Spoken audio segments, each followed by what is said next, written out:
Labadiena, Mindaugas Šeplikas, esu Dvarakos bityne, turime rugpjūčio galą ir yra toksai metas, kuomet mes tikriname šeimas. Dažniausiai tikriname jaunas šeimeles arba spiečius, pasižiūrime, ar prisinešė medaus, ar jiems užteks maisto žiemai. Jeigu neužtenka maisto žiemai, tada spiečius ar jaunas šeimeles turime primaitinti medumi arba cukraus sirpu.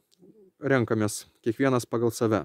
Tai šiandieną noriu parodyti, kaip pasiruošė bitės žiemai, konkrečiai šitas avilys. Čia yra suleistas spiečius šių metų ir šitas spiečius siuva savo lizdą taip, kaip nori. Pirmais metais, o antrais metais aš įplėsiu rėmelių be vaškuolių pagalba ir tenais bitės turėtų pagal idėją sandėliuoti medų. O tą medų aš įstrauksiu su rėmeliais, o bitės gyvena lizde ir augina perus taip, kaip nori. Tai einame prie avilio ir pasižiūrėsim. Tai esmė tokia, kad jeigu mes bitininkaujame standartiškai aukštuose rėmeliuose, štai va tokiuose rėmeliuose, tai rudenį per sprindį turi būti medaus maždaug visuose rėmeliuose. Tada bitėms užteks maisto žiemai ir nereiks jų maitinti nei pavasarį, nei žiemą.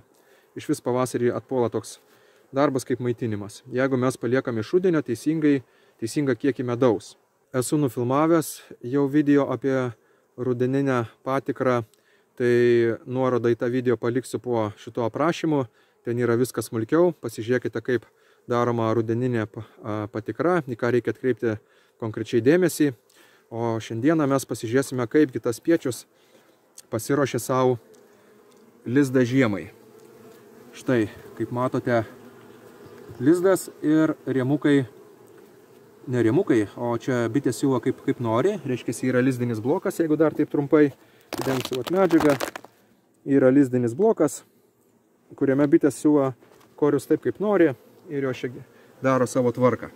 Gavau vieną tokį komentarą, žmogus sakė, kad bitėms nereikalingi tokie aukšti rėmukai, kadangi jos nesiuva tokių didelių korių.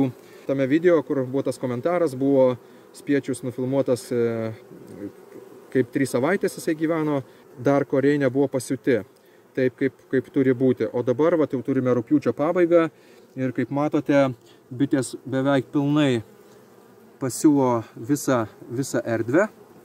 Liko tik tai toks nedidelis kraščiukas ir stebėkite, kad avilio aukštis yra 50 cm ir jos iki pat dugno siuva korius.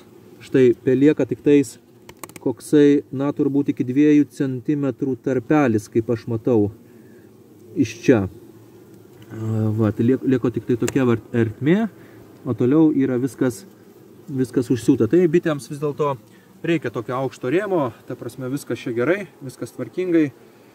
Medaus irgi yra, čia yra paskutinis korys, tai medaus matau yra, beveik jeigu taip žiūrint, taip per sprindį yra, ant paskutinio korio, tai aš manau, kad ir tenais lizde turės būti, aišku, dar jos gali ir rugsėjo mėnesį prisinešti čia daugiau.